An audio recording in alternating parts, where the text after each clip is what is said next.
Hello, everybody. Welcome to the Money League. Not a lot of action happening in the soccer world right now, except for the Women's World Cup. We're going to touch upon it tomorrow, more about the Women's World Cup. We've been covering a lot of women's soccer, thanks to Harjas and Dr. Atanda. Check out our channel, a lot of awesome content, and pretty exciting. It's in New Zealand and Australia. Ooh, super exciting, guys. Of course, we want to touch upon a couple of topics regarding the soccer world. A lot of health checkups on a lot of players, especially with the EPL world. And we have our super awesome doc from Canada. Or just let's get started on that.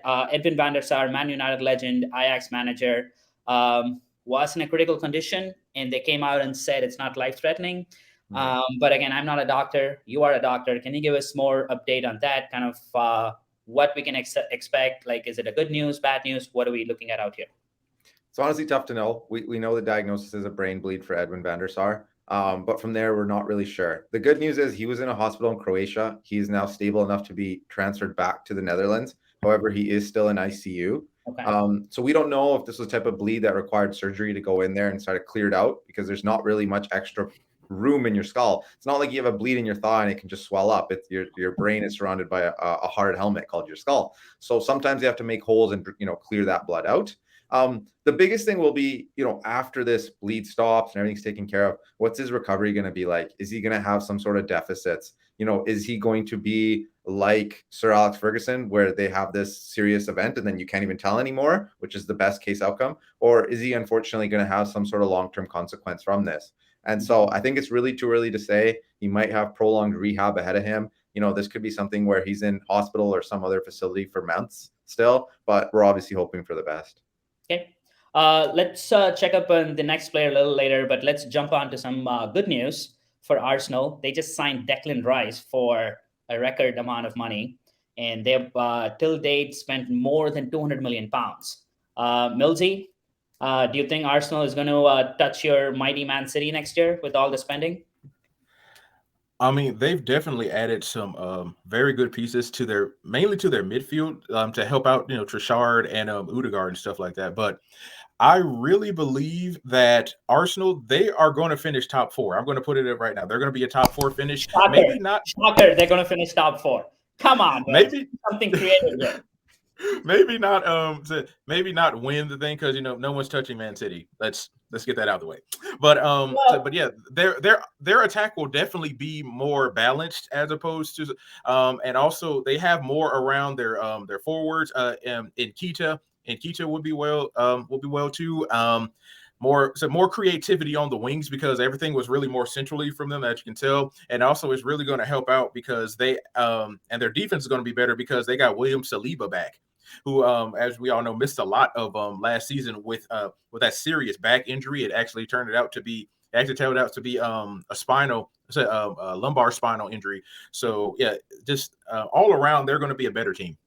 Well, don't be too confident about your Man City. You guys already lost Gundogan, and there are rumors that Kyle Walker might be leaving Man City as well. So let's pump the brakes there. Let's hope this is the season where Man City is stopped.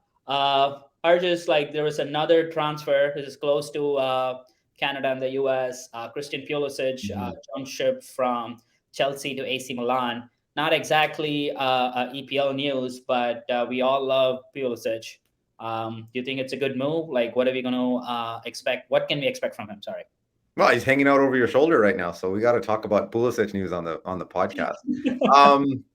I think sometimes a move away from the EPL can be good for players. Like, I think Pulisic was at his best at Dortmund. He was killing it out there, right? And I don't think he was bad at Chelsea. Maybe people disagree with me. So I mean, I hope he finds his form. The Italian league has had a renaissance per se lately, and both Milan clubs obviously look great. I think he's going to get really good opportunity out there. I hope he builds his confidence back. And obviously for you Americans, the next World Cup's not far away, and it's on home soil, home soil too. Yes. Okay, so come on. And so if you've got Pulisic after a few good seasons out in Milan, even though he's gonna be a bit older come that next World Cup, you'd like to think he'd be in better form and be of more help than this past World Cup that we just saw. Yeah. This is probably going to be a ridiculous comparison, but Christian Pulisic is kind of like Neymar when it comes to playing for the country. They really perform. They really perform for the country. Neymar, best player for Brazil. I think Pulisic does the same for the US as well. One last topic for today's show, guys. I think everyone's had a friend or a close family member go through this. It's getting more and more common these days, especially like our generation and younger. Not I don't know how many people saw this video with Dele Alli and Gary Neville. Gary Neville was interviewing Dele Alli, who was like a English superstar like a couple of years back, and COVID hit. He had a major injury, and from being Tottenham's best player and rumored to go to Real Madrid, Man United, Man City, now he's like playing for Everton. Then he was sent on loan to some random club. He couldn't perform there. Now he's like back Everton. He's training.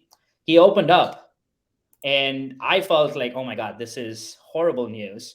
Harjas and Mills, I just wanted to like shine light upon what he went through. I think Harjas and Mills, you guys can probably like explain it more better than me. So floor is yours, guys. I can go first, I guess. I mean, just really sad. He was dealt a terrible hand, right? All of us don't get to pick where we're born or what sort of situation we're born into. Just born into a terrible situation. Um, the fact that he made it as any sort of athlete at all, coming from that sort of start, is an amazing accomplishment. And 100%. he's gone through a really tough time. I think everybody moving forward will be rooting for him, even people who are fans of rival clubs Mm-hmm. and rival countries, I guess, if he's ever back with the Yeah. national team again.